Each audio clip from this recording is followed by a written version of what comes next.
Hello everyone, welcome back again to my channel. Welcome to easy foods. ഇന്ന് നമ്മൾ ചെയ്യാൻ പോകുന്നത് dragon ചിക്കനാണ്. ഞാൻ മുമ്പ് പറഞ്ഞിട്ടുണ്ടായിരുന്നു നമുക്ക് ഏറ്റവും ഈസി ആയിട്ട് ഉണ്ടാക്കാൻ പറ്റുന്ന റെസിപ്പീസാണ് ചൈനീസ് റെസിപ്പീസിന്. നമ്മൾ കുക്കിങ്ങിന് മുമ്പ് ഒന്ന് പ്രിപ്പയർഡ് ആയിരിക്കണമെന്ന് മാത്രമേ ഉള്ളൂ. അപ്പോൾ നമുക്ക് റെസ്റ്റോറൻറ്റ് സ്റ്റൈലിൽ വീട്ടിൽ തന്നെ എങ്ങനെ എളുപ്പത്തിൽ ഡ്രാഗൺ ചിക്കൻ ഉണ്ടാക്കുന്നതെന്ന് നോക്കാം. അതിന് മുമ്പായിട്ട് ആദ്യമായിട്ട് നിങ്ങൾ ചാനൽ കാണുന്നതെങ്കിൽ ഒന്ന് സബ്സ്ക്രൈബ് ചെയ്തേക്കണം. തൊട്ടടുത്തുള്ള നോട്ടിഫിക്കേഷൻ ബെല്ലിലെ ഓൾ എന്ന ഓപ്ഷൻ കൂടെ എനേബിൾ ചെയ്തിടാൻ മറക്കരുത്. എന്നാൽ മാത്രമേ നിങ്ങൾക്ക് നോട്ടിഫിക്കേഷൻ കൃത്യമായിട്ട് ലഭിക്കുകയുള്ളൂ. വീഡിയോയിലേക്ക് പോവാം. ആദ്യം തന്നെ ഇതുപോലെ ചിക്കൻ സ്ട്രിപ്സ് ആയിട്ട് മുറിച്ചെടുക്കണം. എല്ലാതും ഒരേ സൈസിലാവാൻ പ്രത്യേകം ഒന്ന് ശ്രദ്ധിക്കണം. നീളത്തിൽ കനം കുറച്ച് നമുക്ക് ചിക്കൻ ഇതുപോലെ മുറിച്ചെടുക്കാം. ഇനി ഇതിലേക്ക് ആവശ്യമായ ഉപ്പിട്ടെടുക്കാം. അല്പം സോയാ സോസും ഒരല്പം കുരുമുളക് പൊടിയും കൂടെ ചേർത്തെടുക്കാം. ഒരല്പം നാരങ്ങ നീരും ചേർത്തെടുക്കാം. ഒരു മുട്ട കൂടെ ഇതിലേക്ക് പൊട്ടിച്ചൊഴിക്കാം. ഞാനിതിൽ കാണിക്കാൻ വിട്ടുപോയ ഒരു കാര്യം, ഞാനിതിലേക്ക് ഗാർലിക് പൗഡർ ചേർത്തിരുന്നു. ആ ഭാഗം മിസ്സായിപ്പോയി.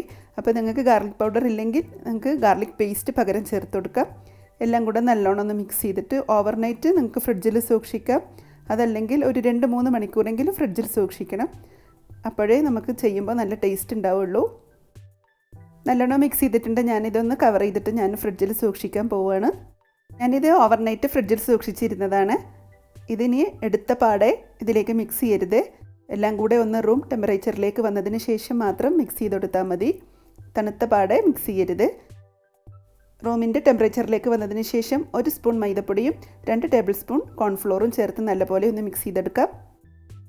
ഓവർനൈറ്റ് സൂക്ഷിക്കണമെന്ന് പറഞ്ഞത് നമ്മളിത് കേരള കുക്കിംഗ് പോലെ ഒരുപാട് നേരം എണ്ണയിലിട്ട് വേവിക്കുകയൊന്നുമില്ല. അപ്പോൾ അതിൻ്റെ ഉള്ളിലേക്ക് നല്ലോണം ഫ്ലേവറൊക്കെ പിടിക്കാൻ വേണ്ടിയിട്ടാണ് നമ്മൾ ഓവർനൈറ്റ് സൂക്ഷിക്കുന്നത്. അതല്ലെങ്കിൽ ഒരു 3-4 മണിക്കൂറെങ്കിലും മുമ്പ് നിങ്ങൾ ഫ്രിഡ്ജിൽ സൂക്ഷിക്കണം. ചിക്കൻ്റെ ഉൾവശമൊക്കെ നല്ലോണം സോഫ്റ്റ് ആവാനും കൂടി വേണ്ടിയിട്ടാണ് നമ്മൾ ഓവർനൈറ്റ് ഫ്രിഡ്ജിൽ സൂക്ഷിക്കുന്നത്. ഇപ്പം നല്ലോണം മിക്സ് ആയി കഴിഞ്ഞു. ഇനി നമുക്കൊരു പാനിലേക്ക് എണ്ണ ചൂടാക്കാൻ വെക്കാം. റിഫൈൻഡ് ഓയിൽ വേണം ഒഴിച്ചെടുക്കാൻ. വെളിച്ചെണ്ണയിലൊന്നും ഫ്രൈ ചെയ്തെടുക്കരുത്. എണ്ണയുടെ ചൂടും ക്രമീകരിക്കാൻ പ്രത്യേകം ശ്രദ്ധിക്കണം. ഓവർ ഹീറ്റും പാടില്ല, തീ കുറയാനും പാടില്ല. അതുപോലെ തന്നെ ഒന്നിച്ച് കൂട്ടായിട്ട് ഇട്ട് കൊടുക്കരുത്. ഓരോന്ന് സെപ്പറേറ്റ് ആയിട്ട് ഇട്ട് ഫ്രൈ ചെയ്തെടുക്കണം. ഒന്നൊന്നിലും ഒട്ടിപ്പിടിക്കാത്ത രൂപത്തിൽ വേണം ഇട്ട് കൊടുക്കാൻ വേണ്ടിയിട്ട്. ഇനി ചെറുതായിട്ടൊരു ലൈറ്റ് ഗോൾഡൻ ബ്രൗൺ കളർ ആവുന്നത് വരെ വറുത്തെടുത്താൽ മതി. ഒരുപാട് നേരം ഇട്ട് മുരിയിപ്പിക്കരുത്. ഇനി ഇതൊന്ന് മറിച്ചിട്ട് കൊടുക്കാം.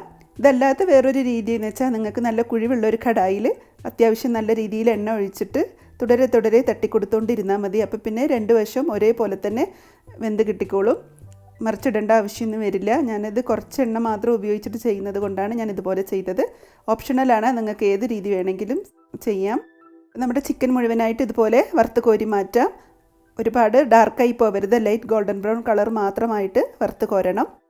ചിക്കനൊക്കെ കോരി മാറ്റിയിട്ടുണ്ട്. ഇനി നമ്മൾ ഇതേ ഓയിലിൽ തന്നെ അല്പം മാറ്റിയിട്ട് ബാക്കി വരുന്ന സെയിം ഓയിലിൽ തന്നെ നമുക്കൊരു ടേബിൾ സ്പൂൺ ഗാർലിക് ചോപ്പ് ചെയ്തത് ചേർത്ത് കൊടുക്കാം. ഇനി ഇതിലേക്ക് 1 ടേബിൾ സ്പൂൺ ചില്ലി ഫ്ലേക്സ് ചേർത്ത് കൊടുക്കാം. പിന്നെ അല്പം കാഷ്യൂ നട്ട്സ് കൂടെ ചേർത്ത് കൊടുക്കാം. കുറച്ച് കനത്തിൽ മുറിച്ച, വളരെ നേർമയായിട്ട് മുറിക്കേണ്ട, ഇച്ചിരി കനത്തിൽ മുറിച്ച സവാള ചേർത്ത് കൊടുക്കാം. എല്ലാം കൂടെ ജസ്റ്റ് ഒന്ന് സോട്ട് ചെയ്താൽ മതി. ഒരുപാട് സമയം സോട്ട് ചെയ്യേണ്ട ആവശ്യമൊന്നുമില്ല. ഇനി ഇതിലേക്ക് യെല്ലോ കളർ ബെൽ പെപ്പർ ചേർത്ത് കൊടുക്കാം. ഓറഞ്ച് കളർ ബെൽ പെപ്പറും ചേർത്ത് കൊടുക്കാം. ഗ്രീൻ കളർ ക്യാപ്സിക്കം കൂടെ ചേർത്ത് കൊടുക്കാം. നമ്മൾ ഡ്രാഗൺ ചിക്കൻ വളരെ കളർഫുള്ളാണ്, അതുകൊണ്ടാണ് 3 കളർ ബെൽ പെപ്പറും നമ്മൾ ചേർത്ത് കൊടുക്കുന്നത്. പിന്നെ ഞാൻ മുമ്പ് പറഞ്ഞ പോലെ തന്നെ ചുവട് കട്ടിയുള്ള ഒരു പാത്രത്തിൽ വേണം എപ്പോഴും ചൈനീസ് റെസിപ്പീസ് പ്രിപ്പയർ ചെയ്യാൻ. അതുപോലെ നല്ല ഫ്ലെയിമിലിട്ടിട്ട് വേണം ചെയ്യാൻ. പെട്ടെന്ന് നമ്മളുടെ കുക്കിംഗ് തീരണം. അതുകൊണ്ടാണ് കുക്കിങ്ങിന് മുമ്പ് എല്ലാം പ്രിപ്പയർഡ് ആയിരിക്കണം എന്ന് പറയുന്നത്. ഇനി ഒന്നുകിൽ ഇതിപ്പോൾ സോട്ടായി കഴിഞ്ഞതിന് ശേഷം നിങ്ങൾക്കിതൊന്ന് മാറ്റിയിട്ട് അടുത്ത സോസ് പ്രിപ്പയർ ചെയ്യാം. ഞാനിതൊരു സൈഡിലേക്ക് തട്ടി മാറ്റിയിട്ട് ഒരു സൈഡിൽ തന്നെ ഞാൻ സോസ് പ്രിപ്പയർ ചെയ്തെടുക്കുകയാണ്. നിങ്ങൾക്ക് വേണമെങ്കിൽ റെഡ് ചില്ലി സോസ് ചേർത്ത് കൊടുക്കാം. ഞാനിവിടെ ചേർത്ത് കൊടുക്കുന്നത് കാശ്മീരി ചില്ലി പേസ്റ്റാണ്. ഞാനത് ഉണ്ടാക്കുന്ന വീഡിയോ മുമ്പ് അപ്ലോഡ് ചെയ്തിട്ടുണ്ട്. ഈ റെസിപ്പി ഫോളോ ചെയ്യാനാണെങ്കിൽ നിങ്ങൾ ആ കാശ്മീരി ചില്ലി പേസ്റ്റിൻ്റെ വീഡിയോ ഒന്ന് കണ്ടു നോക്കുക. അതല്ലെങ്കിൽ നിങ്ങളടുത്ത് റെഡ് ചില്ലി സോസ് ഉണ്ടെങ്കിൽ ചേർത്ത് കൊടുക്കാം. ഞാനതൊരു ടേബിൾ സ്പൂൺ ചേർത്ത് കൊടുക്കുന്നുണ്ട്. ഇനി ഇതിലേക്ക് ഞാൻ 1 ടേബിൾ സ്പൂൺ ടൊമാറ്റോ കെച്ചപ്പും ചേർത്ത് കൊടുക്കുന്നുണ്ട്. ഇതിലേക്ക് ഒരല്പം സോയാ സോസും കൂടെ ചേർത്ത് കൊടുക്കുന്നുണ്ട്. കാശ്മീരി ചില്ലി പേസ്റ്റ് നിങ്ങൾക്ക് ഉണ്ടാക്കാൻ ബുദ്ധിമുട്ടാണെങ്കിൽ നിങ്ങൾക്ക് റെഡ് ചില്ലി സോസ് ചേർത്താൽ മതി. നമ്മളുടെ ക്യാപ്സിക്കത്തിൻ്റെ കളറൊന്നും മാറാത്ത രീതിയിൽ തന്നെ അത് ഒരു സൈഡിലിട്ട് മൂപ്പിച്ചെടുക്കാം. അതല്ലെങ്കിൽ ഞാൻ നേരത്തെ പറഞ്ഞ പോലെ സോട്ട് ചെയ്തതെല്ലാം പാനിൽ നിന്ന് മാറ്റി വെച്ചിട്ട് നിങ്ങൾക്കിതുപോലെ സോസ് ഉണ്ടാക്കിയെടുക്കാം. ഇനി ഇതെല്ലാം കൂടെ ഒന്ന് മിക്സ് ചെയ്തെടുക്കാം നന്നായിട്ട്. ഒരിക്കലും ഓവർ കുക്ക് ആവരുത്. നമ്മളുടെ ബെൽ പെപ്പറിൻ്റെ കളറൊന്നും മാറാത്ത രീതിയിൽ ജസ്റ്റ് ഒന്ന് സോട്ട് ചെയ്താൽ മതി. ഇനി ഇതിലേക്ക് നമ്മൾ ഫ്രൈ ചെയ്ത് വെച്ചിട്ടുള്ള ചിക്കൻ ചേർത്ത് കൊടുക്കാം. എല്ലാം കൂടെ നല്ലോണം മിക്സ് ചെയ്തതിന് ശേഷം ടേസ്റ്റ് നോക്കിയിട്ട് ഉപ്പിൻ്റെ കുറവുണ്ടെങ്കിൽ ഒരല്പം ഉപ്പ് ചേർത്ത് കൊടുക്കാം. പിന്നീട് ഞാനതിലേക്ക് എല്ലാം കൂടെ ഒന്ന് ബാലൻസ് ചെയ്യാൻ വേണ്ടിയിട്ട്, ടേസ്റ്റ് ബാലൻസ് ചെയ്യാൻ വേണ്ടിയിട്ട് ഒരല്പം പഞ്ചസാര കൂടെ ചേർത്ത് കൊടുക്കുന്നുണ്ട്. എല്ലാം നല്ലോണം ഒന്ന് മിക്സ് ആയതിനു ശേഷം ഇതിലേക്ക് ഞാൻ സ്പ്രിംഗ് അണിയൻ ചേർത്ത് കൊടുക്കുന്നുണ്ട്. അതിൻ്റെ ലീവ്സ് മാത്രമാണ് ചേർത്ത് കൊടുക്കുന്നത്. ഇത്രയേ ഉള്ളൂ, നമ്മുടെ ഡ്രാഗൺ ചിക്കൻ റെഡിയായി. നല്ല ടേസ്റ്റി ആയിട്ട് വളരെ പെട്ടെന്ന് കുക്ക് ചെയ്യാൻ പറ്റുന്ന ഒരു റെസിപ്പിയാണ് ഡ്രാഗൺ ചിക്കൻ്റേത്.